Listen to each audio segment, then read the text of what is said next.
All right, we are live with our first trio. Rita, thank you so much for joining us. Jillian, welcome back. It's so nice to have you here. Welcome, Thank welcome. you. Yeah. Thank you for having me. Yes. So, Rita, I'm so excited. As you know, we do a mad dash in just 20 minutes on these lives. So, I have a ton I want to unpack with you and Jillian today. But for some of the folks who don't know you, you have a pretty neat background. So, you are based out of Egypt. You also speak German. You are the Cairo site leader for Dell Technologies, but also have a background in leading practices. You were a researcher. You have studied and degrees in international business, as well as multiple technical certifications. So for those who don't know you, welcome and tell us a little bit about yourself, how you even got engaged in this conversation. All right, so let me just start by clarifying one thing. I'm leading the Cairo site on one specific business unit of Dell Technologies. So we're a huge organization. So I don't lead the entire site. We have an awesome leader who does that, and I work very closely with him. Um, but yeah, again, for those who don't know me, my name is Rita Badawi. I live in Cairo, Egypt. And as Sabrina had mentioned, I had studied international business in the School of Management and Technology. So it's always been management and technology hand in hand for me. Yeah, since my day one in my career journey, actually, I've been in IT. I started in like customer support, then I moved up and across multiple organizations. I worked in IT operations and delivery services. So I feel like it's safe to say I've seen it all. And yes, I do speak German. I do speak a couple of other languages too.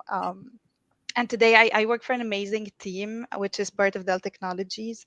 um, I also work with other people. So, like from outside my direct organization, I mentor and I coach people, especially on the matters that interest me, such as the agile mindset, agile working ways, leadership development, diversity and inclusion, and of course, empowering women in tech, and more specifically, women in leadership in tech. And that's how I came across Jillian. So first, I was a big fan of her content on social, and then I found out she's also a member of Dell Technologies, and it's a huge family. It's very open. So I just one day pinged her and I said, "Hey, Jillian, you don't know me, but I'm a big fan, and I also support women in tech and women in leadership. And maybe one day we could be talking about this or collaborating on it." And then here we are. That's exactly it. So Jillian, tell us about that, because one of the neat things that I love that you do on socials, you're very transparent, and you are always encouraging people to get comfortable, not just with those subtle brags, but being comfortable with being uncomfortable and being human, as you call it. So tell us a little bit about that conversation and sort of where that took you, what led us here. Yeah, so Rita reached out to me, and I always obviously respond to people, whether you work at Dell, whether you don't, you want to talk about things that I'm interested in. I'm more than happy to have a conversation. So I was really excited. Also, like, I was really honored that someone was like, "Oh, I'm a fan." I'm like, "I have fans." That's so You do. exciting. Low key LinkedIn famous. I don't even know if that's a thing, but so Rita reached out to me and we started to have a conversation, and I want to talk about something a little bit uncomfortable for a minute, and that is unconscious bias. So when Rita told me she was based in Egypt, I had a moment where I thought to myself, I didn't even know that women in the Middle East had the opportunity to work freely and have jobs like Rita has. And I know unconscious bias is really uncomfortable for people, and it's really uncomfortable to uncover. But I just said it to her, because what you see with me is what you get. What you get is what you see. I don't know, but I am very honest. I consider myself a very kind person, but I also don't hide my feelings about things, and I always speak up. And I wanted to have that conversation with her about, what it's like being a woman in the Middle East who has an amazing career and an amazing job at a company that we both love. And by uncovering that unconscious bias, I was able to sort of debunk it and move forward with it and learn. But I think when we don't address these unconscious bias, that's when it becomes a problem.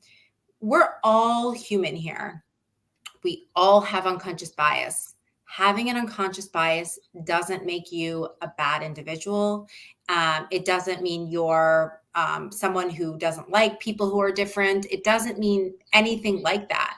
It just means you're human and you learned something along the way that you thought was true. And then you made the decision to debunk it and learn that it wasn't true. And that's really the key to moving forward in diversity and inclusion is changing mindsets of people. So Rita, I can't thank you enough for reaching out to me and helping me uncover that and uncomfortably share it on on a live for everyone. But it's really important to me and my growth. So we ended up having a conversation about being a woman in the Middle East who has an amazing career.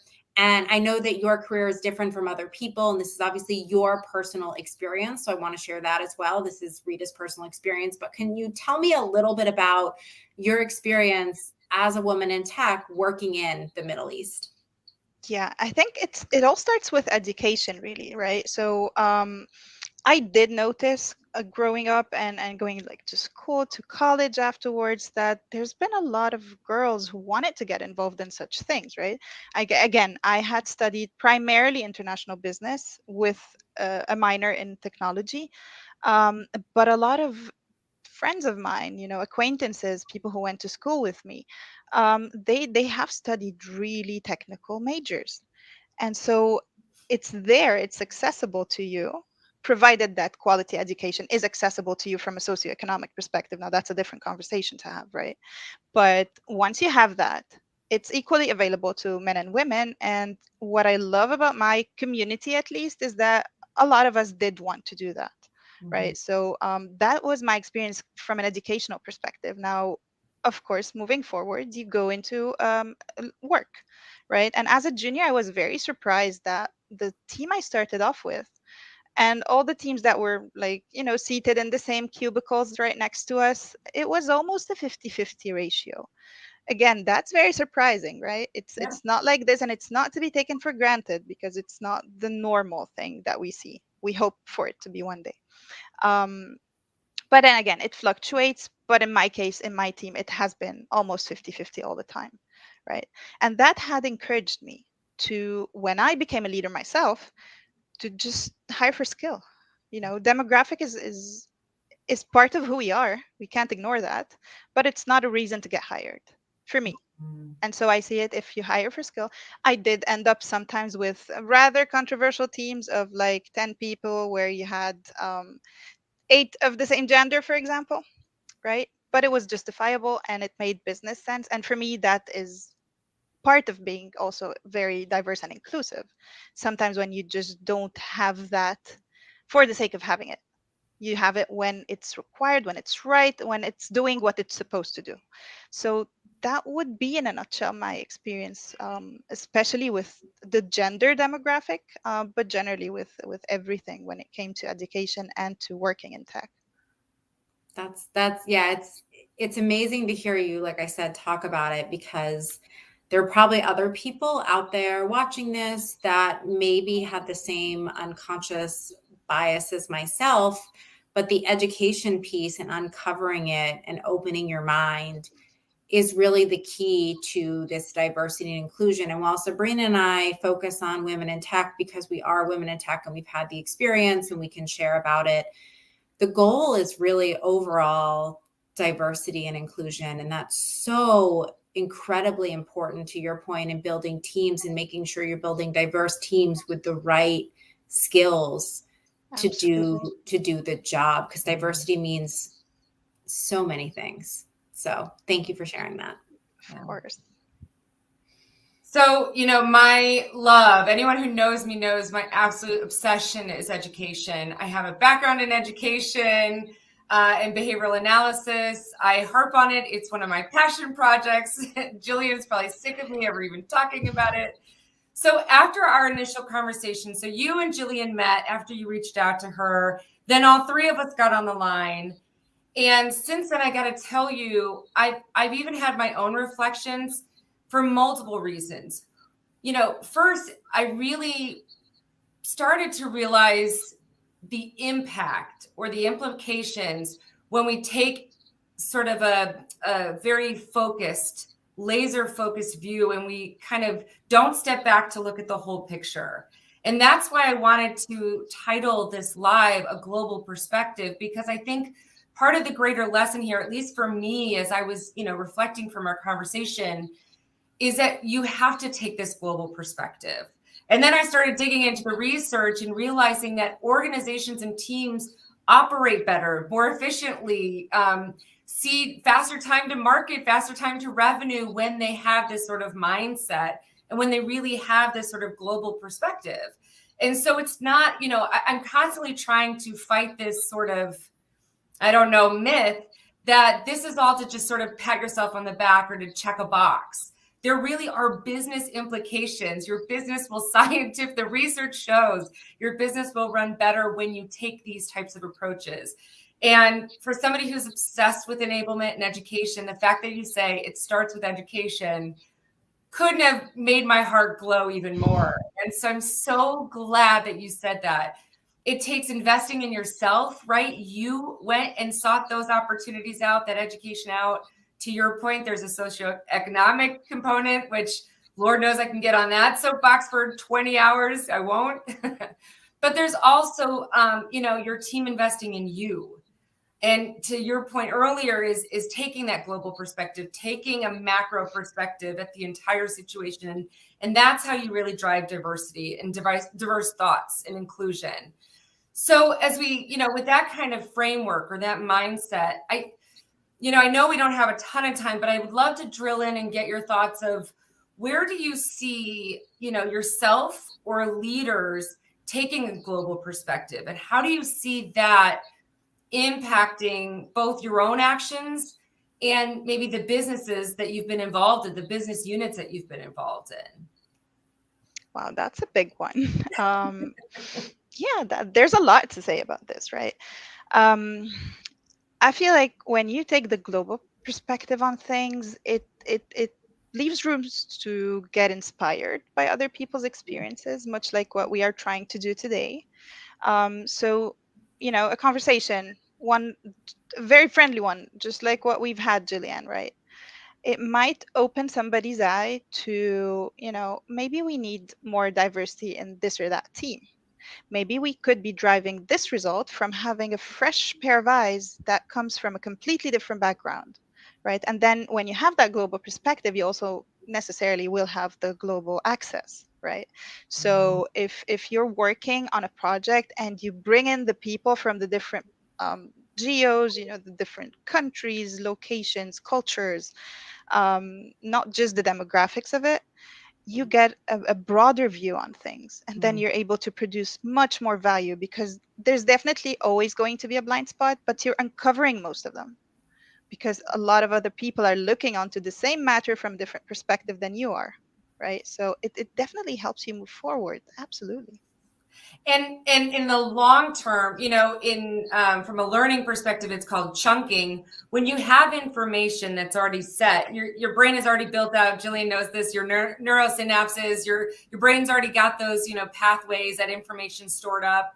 And then when you build on it, it makes it easier to be more diverse, be more inclusive, take more global perspectives, be more innovative, be more creative. So it compounds, it builds on itself. The more you do it, the easier it becomes, and it chunks on itself, it builds on itself. So I'm so glad that you said that, because it's so true, and it keeps ringing true.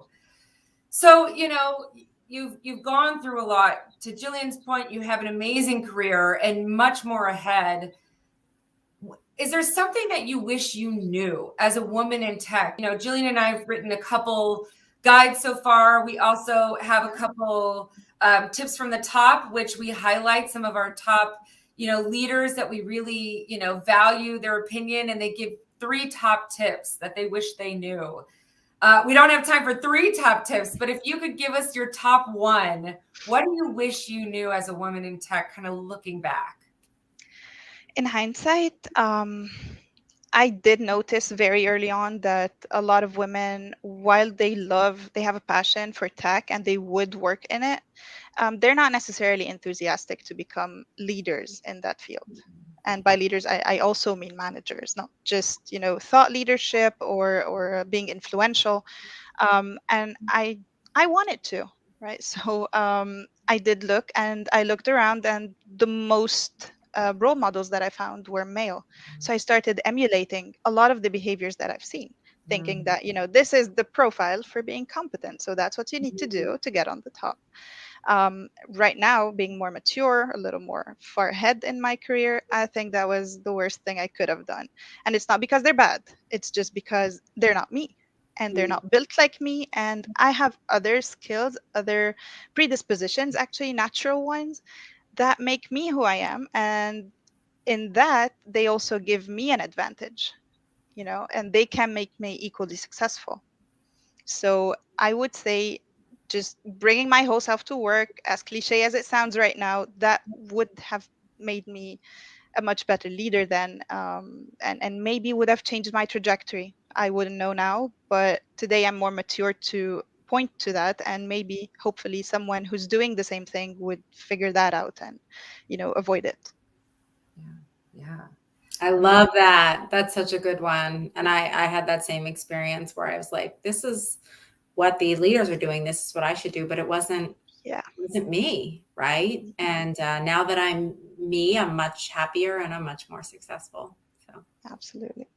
And that's, Jillian, to your point, that's what's brought us all together, is you being you. I think about that. I mean, think about the implications. I know it sounds cliche, but it's cliche because it's really freaking hard and scary.